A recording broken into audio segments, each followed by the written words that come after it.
پرانے وقتوں کی بات ہے، ایک گاؤں میں شیخ عبداللطیف نام کے نہایت نیک اور بزرگ آدمی رہا کرتے۔ اللہ نے ان کے گھر ایک چاند جیسے بیٹے کی پیدائش کی جس کا نام انہوں نے علم دین رکھا۔ شیخ صاحب زیادہ امیر تو نہ تھے مگر ان کے پاس بے مثال علم تھا اور وہ نہایت دیندار انسان تھے۔ انہوں نے اپنے بیٹے کی تعلیم و تربیت پر خصوصی توجہ دی، عربی اور فارسی زبانیں بھی پڑھائی اور دینی تعلیم بھی دی۔ تب یعنی علاج معالجے کی کتابیں بھی اس کو پڑھا دی۔ یہ بچہ جس کا نام علم دین رکھا گیا تھا وہ نہ صرف فرما بردار بلکہ خود بھی بہت نیک اور سمجھدار تھا۔ اس کی قابلیت ایسی تھی کہ اس کے ہم عمر بچوں میں سے ایسا کوئی بھی نہ تھا جو بات دوسروں کو سمجھ نہ آتی وہ اسے فوراً سمجھ لیتا اور پھر اسے یاد بھی رکھتا۔ جب علم دین جوان ہوا تو اس نے حکمت کا پیشہ اختیار کیا۔ وہ اتنا اچھا حکیم تھا جو مریض اس کے مطب میں ایک بار آتا چند ہی دنوں میں شفا پا کر جاتا، لیکن جس بستی میں وہ رہتا تھا وہ بہت چھوٹی تھی اس لیے آمدن زیادہ نہ ہوتی، بس گزر بسر ہوتا رہتا۔ چند دنوں بعد اللہ کی رحمت سے یہ تنگ دستی بھی دور ہو گئی۔ اتفاق ایسا ہوا ایک دن دوسرے ملک سے تاجروں کا قافلہ اسی گاؤں میں آ ٹھہرا۔ ان تاجروں میں سب سے بڑا تاجر سخت بیمار پڑ گیا، یہاں تک کہ جان کے لالے پڑ گئے۔ جب تکلیف بہت بڑھ گئی تو اس کے ساتھی حکیم کی تلاش میں نکلے اور علم دین کو اپنے ساتھ لے گئے۔ مریض کی حالت بہت خراب تھی، اس کی بیماری ایسی تھی کہ کوئی سمجھ بھی نہ پایا، کوئی کچھ کہتا اور کوئی کچھ، لیکن علم دین نے دیکھتے ہی مرض پہچان لیا۔ اس نے ایسی دوا تجویز کی کہ ایک ہی خوراک سے وہ تاجر تندرست ہو گیا۔ یوں مایوسی میں ملی یہ خوشی سب کے لیے دوہری خوشی بن گئی۔ تاجر کے ساتھی بھی بے حد خوش ہوئے۔ انہوں نے علم دین کو بہت سارا انعام دیا اور ساتھ ہی یہ مشورہ بھی دیا کہ ہمارے ساتھ آگرہ چلو، وہاں تمہاری قسمت ضرور چمکے گی۔ اس چھوٹی سی بستی میں رہ کر کون تمہاری قدر کرے گا؟ علم دین کو بھی یہ مشورہ بہت پسند آیا۔ اس نے مشورہ قبول کر لیا اور قافلے کے ساتھ آگرہ روانہ ہو گیا۔ اس دور میں مغل شہنشاہ کی حکومت تھی اور آگرہ اپنی بے پناہ رونق اور خوشحالی والا شہر تھا۔ تاجروں کی مدد سے علم دین نے وہاں ایک مطب کھول لیا اور علاج معالجہ شروع کر دیا۔ گاؤں کے مقابلے یہاں آمدنی بہتر تھی مگر وہ پھر بھی ایک عام حکیم ہی تھا۔ شہر میں پہلے ہی بڑے بڑے اور مشہور حکیم موجود تھے لیکن اللہ کے کام نرالے ہیں۔ جب وہ کسی کو عزت دیتا ہے تو غیب سے وسائل بھی مہیا کر دیتا ہے۔ یہی معاملہ اس پردیسی حکیم کے ساتھ بھی ہوا۔ ملکہ اچھی بلی تھی لیکن اچانک اس کے پاؤں میں ایک پھوڑا نکل آیا۔ تکلیف بہت بڑھ گئی۔ فوراً شاہی حکیم بلائے گئے۔ انہوں نے معائنہ کیا اور آخر کار یہ فیصلہ دیا کہ پھوڑے کو چیرا دیا جائے تاکہ زہریلا مادہ نکل جائے۔ جب ملکہ کے سامنے یہ تجویز رکھی گئی تو اس نے صاف انکار کر دیا۔ اس نے کہا میں پاؤں میں چیرا لگانے کی اجازت نہیں دوں گی، کوئی اور علاج تجویز کیا جائے۔ ملکہ کی ضد بہت مشہور تھی اور تاریخ بتاتی تھی کہ ملک کے اکثر ہی کام اس کے حکم پر چلتے تھے۔ ملکہ نے جب پاؤں میں چیرا لگوانے سے انکار کیا تو بادشاہ نے بھی حکم جاری کر دیا طبیب کوئی اور علاج تلاش کریں، اگر ایسا نہ کر سکے تو انہیں سخت سزا دی جائے گی۔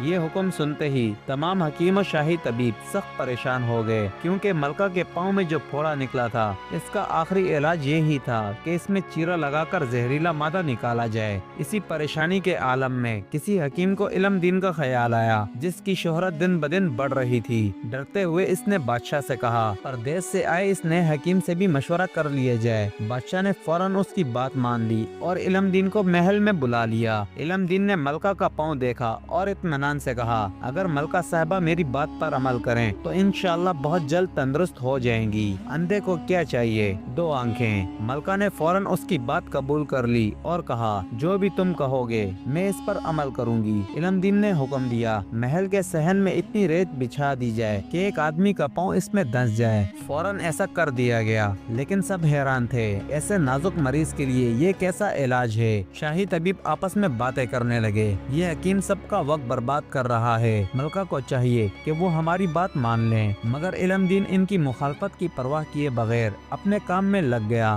جب ریت بچ گئی تو اس نے ملکہ سے کہا حضور آپ کو کچھ تکلیف تو ہوگی مگر ننگے پاؤں صحن کے ایک کنارے سے دوسرے کنارے تک تشریف لے جائیں۔ یہ علاج ملکہ کو بھی عجیب لگا لیکن چونکہ وہ اجازت دے چکی تھی اس لیے خاموشی سے ننگے پاؤں صحن پار کر گئی۔ جب ملکہ آدھے رستے تک پہنچی تو علم دین فوراً آگے بڑھا اور ریت پر بنے قدموں کے نشانات کو غور سے دیکھنے لگا، پھر اپنی جگہ پر واپس آ گیا۔ اس نے ملکہ سے عرض کیا ایک بار پھر انہی قدموں کے نشانوں پر دوبارہ قدم رکھتے ہوئے دوسری طرف چلی جائیں۔ ملکہ نے یہ بات بھی مان لی۔ اس بار جب وہ صحن کے دوسرے کنارے تک پہنچی پہنچی تو انہوں نے محسوس کیا پاؤں کا درد تقریباً ختم ہو چکا ہے۔ انہوں نے جھک کر پاؤں کو دیکھا، تھوڑا بھی کم ہو گیا تھا۔ یہ دیکھ کر وہ خوشی سے پکار اٹھی، واہ حکیم صاحب، ہم تو بالکل تندرست ہو گئے، جس درد نے ہماری جان نکال رکھی تھی اب وہ بالکل نہ رہا۔ ملکہ کی یہ بات سن کر بادشاہ کے چہرے پر خوشی کی لہر دوڑ گئی۔ علم دین نے آسمان کی طرف دیکھ کر اللہ کا شکر ادا کیا اور ملکہ کے پاؤں پر مرہم لگاتے ہوئے کہا، ملکہ عالیہ،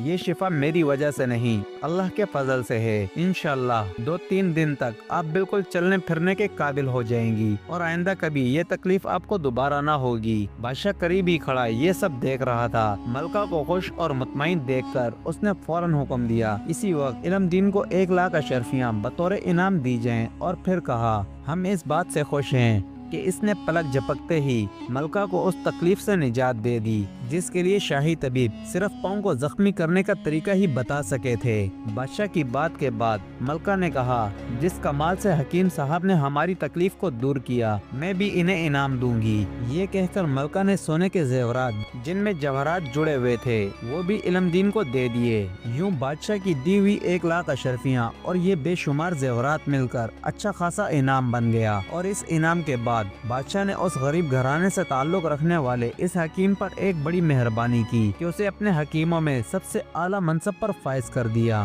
چند ہی لمحوں میں حکیم علم دین کو وہ مقام اور دولت ملی جو اس نے کبھی خوابوں میں بھی نہ سوچی تھی، لیکن آگے چل کر اللہ پاک نے اسے اور بھی زیادہ مرتبہ عطا کیا۔ پیارے دوستوں، آخر میں یہ جاننا بہت ضروری ہے کہ حکیم علم دین نے ملکہ کا علاج اصل میں کیسے کیا، کیونکہ محض ریت پر ننگے پاؤں چلنے سے تو پھوڑا ٹھیک نہیں ہو سکتا۔ ہوا یہ کہ ملکہ کے قدموں کے نشانات جو ریت پر بنے تھے، ان میں جہاں پھوڑے کے دباؤ سے ایک ہلکی سی گہرائی بن گئی تھی، وہاں علم دین نے نہایت باریکی سے ایک چھوٹا سا کانٹا گاڑ دیا۔